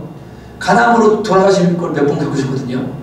그러시면서 하시는 말씀이 왜 금요 예배 안 하세요? 이렇게 말씀하시면 다니엘 20일 기도회 그거 우리 교회들 다 듣다고 들어. 근데 저한테 하신 말씀이 저도 그거 2개를 제가 들었거든요. 근데 어제 거 들어봐. 어제 거 은혜로워. 그 목사님 재밌어. 은혜로워. 그래가지고 제가 어제 들어오자마자 그분 거를 틀었어요. 일산에서 목회하시는 어떤 목사님이신 것 같은데 평생 동안 무지하게 고생했어요. 엄청 고생했어요. 그리고 재밌는 건 그 강단에 어떻게 쓰셨는지 모르겠지만 지금도 고생하고 계세요. 지금도 교회가 부흥이 안 돼가지고 엄청 고생하고 계세요. 예, 교회가 무지 작아요. 그런데 거기 어떻게 초대를 받아서 오셔가지고 메시지를 전하시게 된 거예요. 그 메시지 중에 툭 튀어나온 게 뭐냐면 우리의 큰 교회 막 자식한테 그렇게 가르쳤대요. 대형 교회는 우리 적이야. 상처받은 거죠. 짧은 교회 하니까. 근데 그분 간증을 제가 어제 이렇게 들었습니다. 근데 듣는데 그분의 삶의 스토리를 얘기하는데 진짜 눈물 났어요. 제가 들어보시라고 하고 싶어요. 아버지가 술꾼에 노름꾼에 7시만 되면 집에 술판과 노름판이 벌어지고 엄마를 때려가지고 맨날 피투성이가 되고 누나는 집에 나가고 아버지도 집 나가고 자기가 남아있는데 진짜 간신히 어떻게 해가지고 학교 가고 하는 그 과정들이 너무너무 안타깝고 너무 마음이 아파요. 근데 초등학교 때 교회 갔는데 목사님이 이야기해줬대요. 예수 믿으면 여러분과 여러분의 가정이 못 받습니다. 다 잘 됩니다. 그래가지고 그 말 한마디 이분이 주님을 믿기로 결정을 한 거예요. 미치도록 주님을 믿었대요. 그리고는 대학생이 됐을 때인가 언제 가가지고 목사님한테 물어봤대요. 목사님, 우리 교회에서 신앙생활을 제일 잘하는 사람이 누굽니까? 나이를 불문하고 누군지 좀 말해주십시오. 그랬더니 목사님이 너지 그러더래요. 예, 너지 그러더래요. 그런데 목사님, 왜 제 삶은 하나도 나아지지 않습니까? 라고 물었대요. 화가 나서. 근데 목사님이 이분 표현을 그러더래요. 목사님들 말 잘한다고, 잘 빠져나간다고. 어떻게 빠져나가냐? 목사님이 이렇게 빠져나갔대요. 다 하나님의 때가 있어. 때가 있어. 그래갖고 이분이 그 말 앞에 맞는 것 같기도 하고 기분은 나쁜데 뭔가 맞는 것 같아서 일단 더 열심히 하자. 그래서 나가지고 신학교 가고 목사 해가지고 막 그 개척교회 막 가가지고 개척했는데 4년 만에 접고 안 돼가지고 개척 안 되고 저보다 4살 많으시더라고요. 개척 안 돼요. 예, 망해가지고 문 닫고 사택 준다는 교회를 갔는데 사택 준다는 교회를 갔더니 사택이 어디냐면 지하에 16계단을 들어가가지고 들어가야 되는 사택을 주더래요. 교인 몇 명 안 되고. 근데 여름에 비가 오면 비가 들이쳐가지고 창문으로 비가 내려오는데 밤에 일어나서 맨날 비가 오면 항상 뭐냐면 그 물을 퍼내야 되는, 자식 둘이랑 같이 물을 퍼내야 되는 삶을 뭐냐면 이게 맨날 사신 겁니다. 그걸 몇 년을 하다 보니까 5년을 하고 나니까 이분 마음에 나 이제 목회 안 해야 되겠다. 자존감은 낮아질 때 낮아지고 하나님, 제가 여기서 목회하는데 저 목회해야 될지도 모르고 울산 내려가겠습니다. 저 하나님이 안 계신지도 계신지 안 계신지도 모르겠고 복 주신다면서요. 저 못 믿겠습니다. 그래서 저 이제 내려가면 목회는 고사하고 교회 다닐지 안 다닐지 모르겠습니다. 그러니까 그런 줄 아세요? 그리고 결단을 하셨대요. 진짜로요. 근데 아이가 학교에서 일산인데 100일장을 나갔는데 상을 탄 거예요. 그리고는 교장 선생님이 글을 잘 쓴다고 얘한테 뭐라고 했냐면 너 경기도 대회 한번 나가봐 이렇게 했대요. 요약하는 겁니다. 그랬더니 이 목사님이 애한테 뭐라고 가르쳤냐면 경기도 대회 나갈 때 이렇게 했대요. 이렇게 야 아빠 따라해봐. 나는 안 된다. 너 절대 안 돼. 너 그냥 여기 우리 학교가 지금 되게 안 좋은 학교라서 너한테 상을 하나 준 건데 내가 볼 때 너는 가면 안 돼. 거기 가면 우리 일산에 교수 자녀, 부의사 자녀, 과외하는데 대치동에서 배우다 온 애들 이래들 많아가지고 너 거기 가서 글 쓰려나? 절대 안 돼. 그러니까 기대감 갖지 말고 가. 10,000원 줄 테니까 가서 즐거운 시간 갖고 가. 그리고 애를 어떻게 했냐면 나는 안 돼. 실망하지 말자. 이러고 갔대요. 근데 얘가 대상을 탄 거예요. 대상을. 대상을 탔는데 그를 본 기준이 뭐냐면 맞춤법 이런 거 아니고 감동적인 스토리가 있느냐 그래가지고 했는데 여러분 이 제목이 뭔 줄 아세요? 그 제목이요? 오강과 홍수입니다. 요강과 홍수예요. 요강과 홍수. 왜냐면 지하 사는데 집이 화장실이 집 안에 있질 않아서 올라가서 교회당을 지나 겨울에 교회당을 지나서 뒷문으로 나가야 있는 퍼스식 화장실에 그 개발되지 않은 그 동네 거기 화장실을 가야 되는데 너무 힘들어가지고 어떤 날 오강을 갖다 놓고 오강을 쓰레기통에다가 변을 보면서 생활했는데 물이 들어와서 넘쳐가지고 이게 엎어지기도 하고 그런 삶을 살았는데 이 아이가 가서 글을 뭘 썼냐면 요강과 홍수라는 제목으로 글을 썼는데 이게 대상을 받은 거예요. 근데 목사님이 그때 깨달으셨대요. 제가 거기서 불었어요. 하나님이 내 삶을 사용하셨구나. 어떻게요? 지금 나는 여전히 힘들고 어렵지만 같이 경험한 이 자녀의 글을 통해서 하나님의 영광을 받으셨구나. 주님이 이름이 높아지셨구나. 그 앞에서 뭐 했냐면 내 삶이 작고 비참해도 하나님은 나를 통해서 하시는 일이 있구나. 분명히 주님의 뜻이 있구나. 그걸 깨닫고 마음을 돌이키셨대요. 하나님 제가 평생 여기 있으라면 여기 있을게요. 주님 그냥 거기 지키라면 지킬게요. 근데 이 내용은 아니에요. 근데 이종학 목사님 이걸 듣고 저한테 뭐라고 이렇게 말씀하셨어요. 요한아 그 목사님 들어봐봐. 너무나 은혜를 받았어. 그리고 이렇게 말씀하셨어요. 그리고 요한아 앞으로 다 잘 되지 않아. 다 되잖아. 그러니까 너 너무 잘 되려고 하려고 했어. 주님께 너 달려있는데 최선을 다해. 근데 우리 부흥이 아닐 수도 있어. 너무 없어지 마. 근데 여러분 이스라엘 백성들 보세요. 뭐 없으면요 뭐합니까? 구원받은 은혜 까먹고요. 물 없어. 다 죽여. 만나 먹기 싫어. 이거 먹으면서 나는 거 너무 괴로워. 고기 줘. 난리를 쳐요. 주님이 2달 반 만에 이스라엘 거기 뭡니까? 2년 반 만에 저기 가나안 앞에 두시고서 정탐을 합니다. 그리고 내가 들어가게 해줄게 라고 하는데 뭐합니까? 그 상황과 환경들을 보면서 원망하고 불평합니다. 주님 말씀하세요. 네 말이 내 귀에 들린 대로 내가 그대로 하겠다. 참으시다가 너 계속 원망해? 너 계속 불평해? 그럼 내가 내 귀에 들린 대로 너한테 해줄게. 하나님 그렇게 말씀하신 신명기서예요. 무섭죠? 무섭습니다. 여러분 예수 믿고 엄청 잘 될 거라고 착각하시면 안 돼요. 예수 믿고 뭐 사업에 막 잭팟이 터져가지고 이 둘째 아들처럼 그냥 화하게 살고 막 금식에 차고 이럴 거라 착각하시면 안 돼요.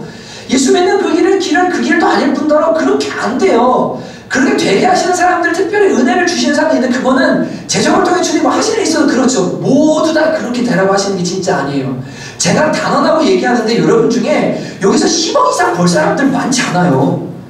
진짜 죄송해요. 여러분 저주하는 게 아니라 진짜 많지 않아요. 여러분 아파트 2채 이상 가질 사람은 여기 많지 않습니다. 여러분 뭘 바라고 사는 겁니까? 뭐에 감사해서 사는 겁니까? 얼마큼 더 가져야 되고 얼마큼 더 있어야 감사합니까? 여러분 근데 가만히 생각해 보십시오. 둘째 아들처럼 잃었던 생명을 내가 얻었고 가만히 삶을 돌아보니까 내가 아들 돼서 맏아들처럼 항상 하나님과 함께 있었고 하나님이 늘 때마다 일마다 필요하면 채워주셨고 내가 그분께 기도하면 들어주셨고 하나님 내 손 잡아주셨고 가만 돌아보니까 모든 게 은혜 아닙니까? 모든 게 감사할 거 아닙니까? 여러분 이걸 깨닫고 나면요 진짜 달라지거든요. 하나님과 교제하는 사람은요 내 상황이 지금 안 좋죠? 근데 그 안정으로 끝나지 않아요. 그 상황을 뛰어넘는 하나님의 위로와 하나님의 해석과 하나님의 소망 때문에 감사하고 기뻐할 수 있게 되기 시작해요. 진짜예요. 정말이에요. 여러분 어려움 당하는 분들 계시죠? 근데 그게 끝이 아니에요. 하나님과 교제하셔야 돼요. 어려움이 있을 수 있어요. 근데 주님과 교제하고 아버지를 붙들잖아요. 하나님의 시각과 하나님의 소망이 우리한테 부어지기 시작해요. 그래서 감사할 수 있게 되고요. 정말 내가 하나님 안에 있구나. 아버지가 붙들고 계시구나. 흔들리지 않고 감사할 수 있는 은혜가 우리에게 임하기 시작합니다. 진짜입니다. 여러분이 두 가지입니다. 십자가의 자리, 그 죄인의 자리, 종의 자리 회복하는 것, 그 다음에 하나님과 깊은 교제 가운데 그분의 마음을 알고 내 상황과 환경 때문이 아니라 이 모든 걸 뛰어넘어 역사하고 계시는 하나님을 인식하고 그 하나님의 마음으로 감사하게 되는 것. 이게 회복돼야 진짜 감사가 회복되기 시작합니다. 실제 병원에서 있었던 일인데 어떤 여자분이 혀암을 앓게 되셨어요. 설암이라고 얘기하죠. 그래서 이 혀의 암이 심하게 와서 혀를 뿌리 있는 데서부터 절단을 해야 되는 상황에 이제 도달을 한 겁니다. 그래서 의사 선생님이 가족들과 이제 모여놓고 이야기를 합니다. 자매님 마지막으로 할 이야기가 무엇입니까? 이제 혀를 절단하고 나면 수술실에 들어갔다 오면 더 이상 말을 못하게 됩니다. 이제 마지막으로 하고자 하는 이야기가 뭡니까? 라고 이렇게 물었습니다. 그때 이 자매가 눈을 감고 한참 생각을 한 다음에 이야기했습니다. 예수님 감사합니다. 예수님 감사합니다. 예수님 감사합니다. 이제 수술해주세요. 네, 수술해주세요. 여러분은 여러분의 혀가 마지막으로 말할 수 있는 때가 온다면 여러분 무엇을 말하고 싶으십니까? 임종을 많이 지켜보니까 사랑해. 그리고 또 많이 하는 말이 고마워더라고요. 고마워. 감사는 표현되어줘야 돼요. 깨닫고 표현해야 됩니다. 표현하면 기적이 일어나고 거기 변화가 일어납니다. 하나님을 향해서 사람을 향해서도 주님이 주신 것들을 가만히 보고 나 같은 죄인들이 베풀어 주신 놀라운 은혜들을 내가 이렇게 보니까 너무 감사한 거예요. 감사한 거예요. 제가 여기 아파 보니까 혀에 마비가 와 보니까 깨닫게 된 게 하나 있었어요. 야, 3번 설교할 수 있는 게 엄청 어렵구나. 예. 발음이 잘 되는 게 엄청 어렵구나. 예. 진짜 그리고 내가 설교할 수 있는 교회가 있다는 게 너무 은혜구나. 이렇게 귀한 성도님들이 있다는 게 너무 은혜구나. 지금까지 베풀어주는 내가 너무 크구나. 나 이미 다 받았구나. 그냥 모든 게 하나님께 어떻게 감사를 표할까. 돌아보고 있어요. 여러분 숙제를 드려요. 교회 영적인 먼저 하나님과 관계에서 구원 감사하죠. 돌아보세요. 교회 주신 거 여러분 감사하십니까? 교회 주신 거 감사하세요? 내가 섬길 수 있다는 거 감사하세요? 예배할 수 있다는 거 감사하세요? 내가 연주자가 될 수 있다는 거, 찬양인도가 될 수 있다는 거, 목사가 될 수 있다는 거, 부서 사역자가 될 수 있다는 거, 주님의 도구가 될 수 있다는 거 여러분 감사하십니까? 나 같은 걸 불러서 품꾼의 하나로 여겨주기만 해도 좋은데 진짜 감사하다. 여러분 가정 감사하십니까? 남편, 아내, 자녀, 그리고 여러분의 직장, 그리고 모든 삶에 대해서 진짜 감사하는 마음이 있으십니까? 내 자리가 어딘지를 먼저 알고 그 다음에 지금 나에게 주신 것들을 발견해야 돼요. 그리고 뭐 하냐면 표현해야 돼요. 추수감사들이 그거 하는 겁니다. 제가 오늘 아침에 이제 저는 편의점에서 주일날 내려올 때마다 커피를 한 잔씩 마시고 내려와요. 제가 커피를 워낙 좋아하고 그거 마셔야 힘이 나가지고 밥을 안 먹어도 그걸 먹고 내려오거든요. 근데 편의점에 가면 늘 밝게 인사하는 자매가 하나 있어요. 이렇게 인간적인 TV의 기준으로 볼 때 예쁜 자매는 아닙니다. 많이 통통하고 그냥 밝은 자매예요. 근데 이 자매를 볼 때마다 재윤이 편의점에 있었던 187짜리 그 남자애처럼 190짜리 남자애처럼 자꾸 뭔가 영적인 끌림이 있는 친구예요. 그런데 얘가 지난주에 제가 컨디션이 안 좋은 채로 커피 한 잔 마시고 내려가야 될 때서 왔을 때 말씀드렸죠. 얘가 인사를 하는데 안녕하세요 이렇게 하면 이거 에이스 크래커 행사 상품이니까 같이 가세요 커피랑 이렇게 하는데 1,500원에 에이스 크래커까지 준 거예요.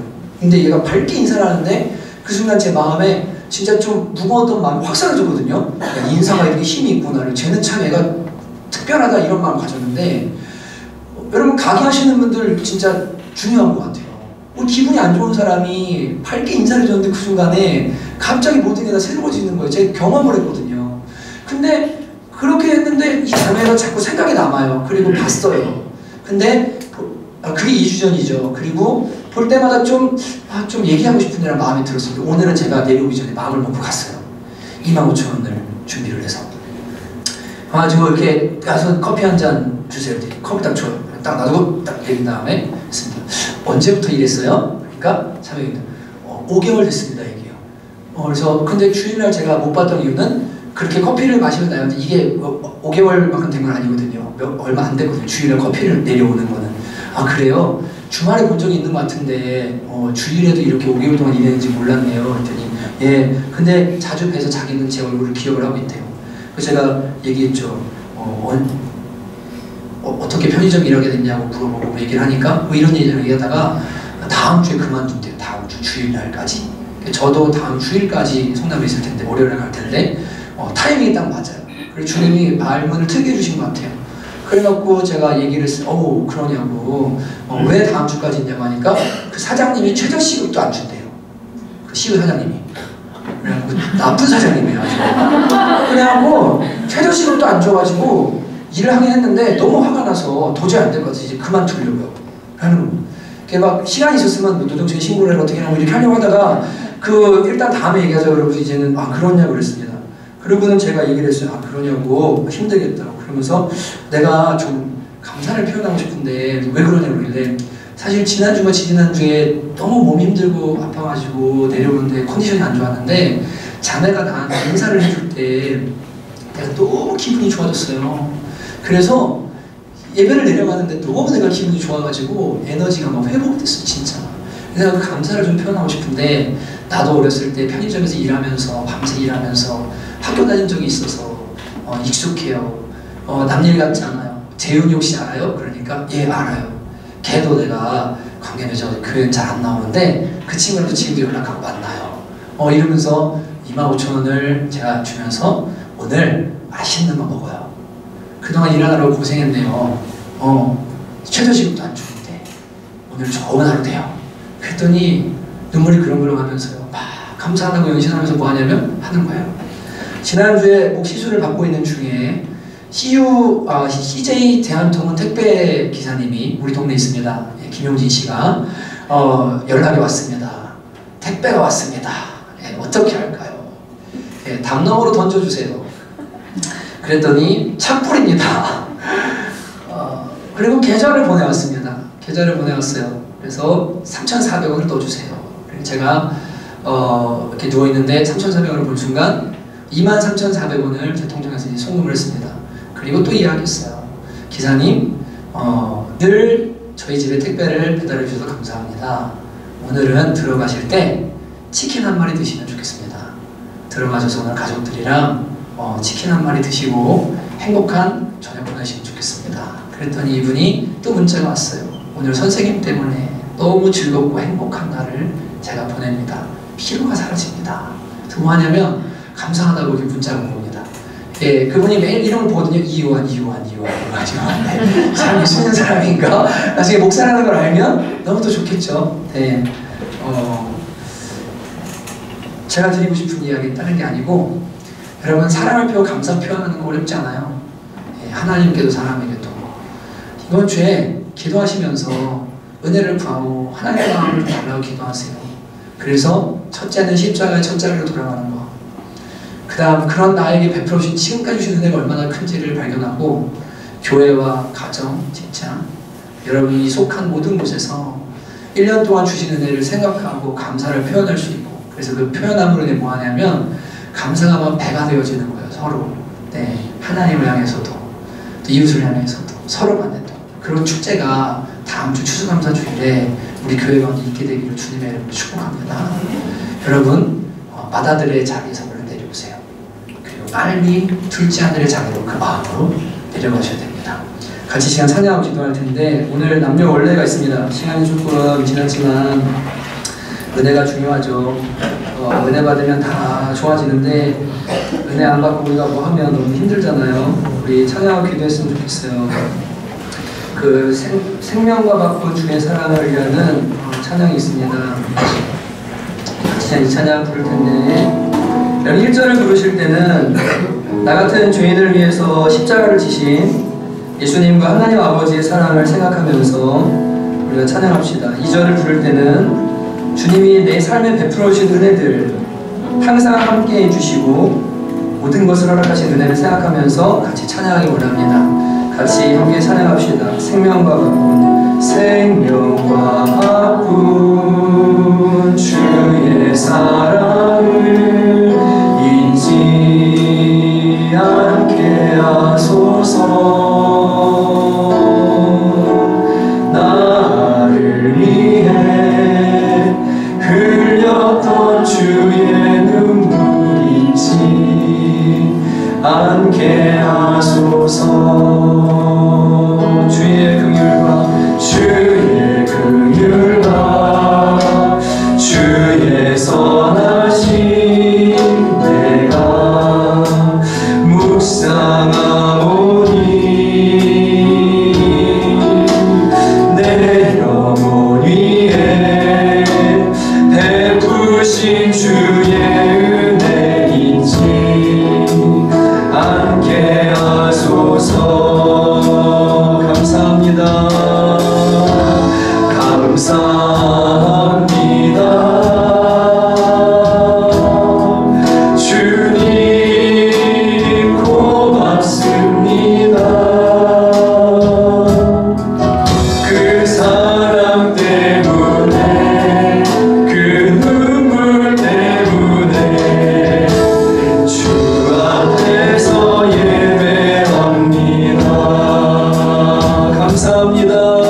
여러분, 예수님 모를 때 탕자처럼 주염 열매 먹고 인생길이 맨발로 걸어가는 가시밭길처럼 하나하나 결정하고 나아가는 게 너무 힘들고 고통스럽고 마음 붙일 때 없고 정 붙일 때 없고 그런 인생 하나님이 불러주셔서 교회로 부르시고 자녀 삼아주셔서 사랑받으며 자녀로 살게 해주신 그 은혜, 여러분 구원해 주신 은혜, 하나님의 자녀라 불러주신 은혜, 여러분 오늘 다시 한번 기억하기 원합니다. 여러분, 그리고 항상 나와 함께 해주시고 아버지 안에서 좋은 것들을 나에게 주셨던 그 삶들을 추억하고 기억해 봅시다. 잘못이 있다면 마다들처럼 하나님께 온전히 마음 드리고 교제하며 구하고 그분이 주신 하늘의 은혜들을 구하지 않았던 삶에 그 문제가 내게 있을지언정 하나님은 구할 때마다, 우리가 손 벌릴 때마다 주님은 항상 가장 좋은 것으로 내 삶을 채워주셨습니다. 그래서 지금까지 우리가 이르게 되었습니다. 부인할 수 없습니다. 여러분, 하나님 앞에 이 두 가지 회복하게 하시고 감사하게 하소서. 주님, 맏아들의 자리에서 내려와 둘째 아들의 자리에 서게 하시고 모든 것이 감사하고 모든 게 은혜라 느끼는 그 마음으로 회복될 수 있도록 우리에게 은혜를 내려 주시옵소서. 시간 주여 한번 간절히 부르고 함께 우리 기도하며 나가도록 하겠습니다. 주여! 하나님 아버지, 주님 기도하며 나아갑니다. 우리의 마음이 심히 교만하고 우리의 마음이 하나님을 잃어버렸고 우리의 마음이 아버지 십자가를 잃어버렸고 구원의 은혜를 잃어버렸습니다. 그래서 하나님 아버지, 오늘날부터 감사가 아니라 마음속에 불평과 불만과 아버지 원망이 마음속에 가득 차 있는 것을 저희가 아버지를 발견하게 됩니다. 하나님 아버지, 주신 은혜를 기억하고 내가 있어야 할 자리가 무엇인지, 내 마음의 자리가 어딘지를 다시 한번 생각할 수 있기를 주님 간절히 원합니다. 아들과 같은 자리에서 바리새인과 서기관같이 감사할 줄 모르고 하나님에게 무대도 차원이 다른 사람들이 아니라 내가 둘째 아들과 같이 이런 생명을 찾았고 하나님의 안에 있다는 것, 주님만에 살아간다는 것, 주와 함께한다는 것이 얼마나 더 놀라운지를 깨달아가서 아버지 하나님께 감사하고 감격하고 날마다 주님의 은혜를 높일 수 있는 자리가 될 수 있도록 하나님 우리에게 은혜를 주시옵소서. 하나님을 믿습니다. 주님을 사랑합니다.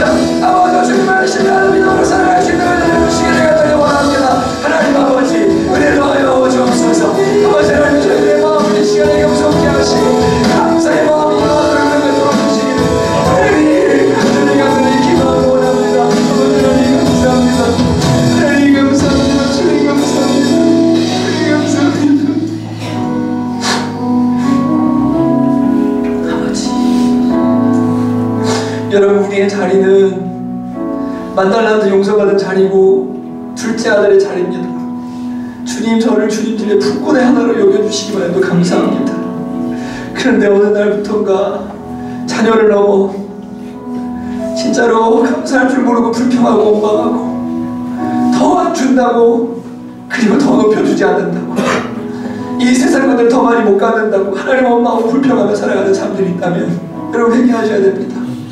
주님이 이미 다 주셨고 지금까지 다 해주셨습니다. 앞으로도 그렇게 우리를 사랑해 주시 인도해 주실 겁니다. 여러분, 지금 상황이 안 좋아도 앞으로 안 좋아질 것 같아도 하박국처럼 하나님으로 인해 감사하고 하나님으로 인해 기뻐하시고 하나님으로 인해 여러분 정말로 즐거워 그분 예배하기를 원합니다. 이 시간 주님의 잘못된 마음의 태도들을 뿌리쳐 뽑아주시기를 원하고 상황과 환경 때문이 아니라 구원과 하나님 때문에 감사하며 나아갈 수 있는 될 수 있도록 은혜 더하여 주시옵소서. 한 번 더 이 시간 주님의 이름 간절히 부르고 한 번 더 우리 기도하도록 하겠습니다. 기도합시다. 주여, 하나님 아버지, 저희들 마음속에 하나님 세상을 바라보고 둘째 아들과 같이 아버지가 세상에서 바라보며 즐기고 아버지가 것들을 누리고 하나님의 것들을 가지고 있었던 사람들, 그러나 아무것도 아닌데 아버지가 뭐라 것들을 받아주셔서 원망하고 내 속에 영적인 기한 말이 중요한 아버지를 생각하면서 하나님의 원망했던 마음들이 있다면 이 시간 모든 일을 넣을 수 있도록 하나님의 은혜를 주시기를 간절히 원합니다. 사랑을 나누며 불쌍히 여겨주시고 저에게 은혜를 더하여 주시옵소서. 하나님 아버지, 저희 마음을 제가 고쳐주셔서 동정하신 아버지를 아버지라 부르고 있고 그 하나님을 아버지 인식하고 그 하나님과 교제하며 그 하나님을 도우시며 살아갈 수 있는 삶을 살 수 있도록 주께서 은혜 주시기를 간절히 원합니다. 아버지 감사합니다. 주님 영광 받아 주시옵소서. 마지막으로 기도합니다. 여러분, 하나님과 바른 관계 맺으셔야 됩니다. 맏아들처럼 하나님과 마음의 교제하고 주님이 누리게 하신 것들, 이미 주신 것들 받아먹지 못하고 누리지 못하면서 염소 새끼 한 마리도 주지 않는 아버지라고 불평하는 마음들이 있다면 먼저 여러분의 마음과 태도를 바꾸셔야 됩니다. 여러분, 하나님 앞에 나가 그분 아버지라 부르고 그분과 마음의 교제를 하는 자녀와 아버지가 되면 때로는 힘든 상황들 진짜로 실제적으로 도와주시기도 하시고 하늘의 위로와 하늘의 놀라운 은혜들로 넉넉히 이길 수 있도록 우리에게 은혜 주시는 분이 바로 아버지 하나님이십니다. 그 하나님과 바른 관계가 아니기 때문에 여러분 자꾸 불평하고 원망하고 불신하고 그리고 자꾸 우왕좌왕하는 겁니다. 여러분, 하나님 경외하고 하나님 우선으로 사십시오. 예배하고 그분을 제일 우선으로 찾으십시오. 거기에 진짜 신령한 복이 있습니다. 이 시간에 이러한 부분들을 놓고 마지막으로 한 번 더 기도했으면 좋겠습니다. 기도합시다. 하나님 아버지, 주님 하나님을 아버지라 부르는 사람들, 주님 안에 있는 사람들 다 감사하고 다 하나님 아버지 얼마나 좋은지 모릅니다. 그런데 주님, 저희가 십자가의 자리를 놓으시는 분 아니라 하나님과 교제하는 자리, 아버지와 아들이 마음을 나누고 아버지 것이 내 것이고 정말 그 모든 아버지께 속한 것들을 받아들이는 삶을 살지 않으며 하나님 마음속에 하늘만이 가득하고 교회를 열심히 하고 있지만 하나님을 열심히 하고 있지만 하나님은 인색한 분이고 내 삶에 아무것도 주지 않는 분이라고 원망하고 하나님을 욕하게 되는 것을 저희가 보게 됩니다. 하나님 그런 분이 아니신 것을 저희는 진짜로 압니다. 주님과 교제하며 주님과 아버지를 나누며 하나님과 마음을 나누며 사과하며 그렇게 되고 주님 깨닫게 하시고 보내주시고 그 모든 걸 넉넉히 이길 수 있도록 우리를 이끌어주시는 좋으신 아버지 하나님이 우리 하나님 아버지십니다. 주님, 저희는 신뢰하기 원합니다. 주님을 바라보고 이기기를 원하고 아버지 하나님 저희를 나아갈 수 있기를 간절히 원합니다. 이제는 둘째 아들의 자리에서 벗어나서 천국의 잔치 동참할 수 있는 사람이 되게 하시고 내게 주어진 것이 무엇인지를 알고 하나님의 잔치에 동참해서 함께 즐거워하고 함께 기뻐할 수 있는 귀한 주의 사람들 될 수 있도록 인도하여 주시옵소서. 하나님 아버지, 막내 아들도 잔치에 참여해야 되고 맏아들도 잔치에 참여해야 됩니다. 아버지의 기쁨을, 아버지의 풍성함과 영광을 다 함께 누려야 됩니다. 그런데 주님, 이 맏아들처럼 그 기쁨을 누리지 못하고 감사하지 못하는 성도들이 오늘 이 자리에 있다면 주님 말씀을 가슴에 깊이 새기게 하시고 오늘 우리가 원래 자리를 회복해서 하나님과 잔치하고 기뻐하고 감격하고 감사하는 감사의 예배가 마음속 깊은 데서 회복될 수 있도록 주께서 은혜 더하여 주시옵소서. 한 주간 우리의 삶을 깊이 돌아보며 영적인 것, 교회, 가정, 그리고 직장과 모든 삶의 영역에 감사하기 원합니다. 표현하기 원합니다. 주님 영광 받아주시고 풍성케 하시고 기쁨이 가득한 한 주 될 수 있도록 역사하여 주시옵소서. 이제는 우리 주 예수 그리스도의 은혜와 하나님 아버지의 다함이 없는 그 진하신 사랑하심과 성령의 내주하시고 교통하시고 충만케 하시며 우리로 하여금 감사를 깨닫게 하시는 역사가 사랑하는 성남전국교회 권속들, 특별히 어려움 속에 있는 권속들 머리머리 위에 이제로부터 영원토록 함께 있기를 간절히 축원하옵나이다.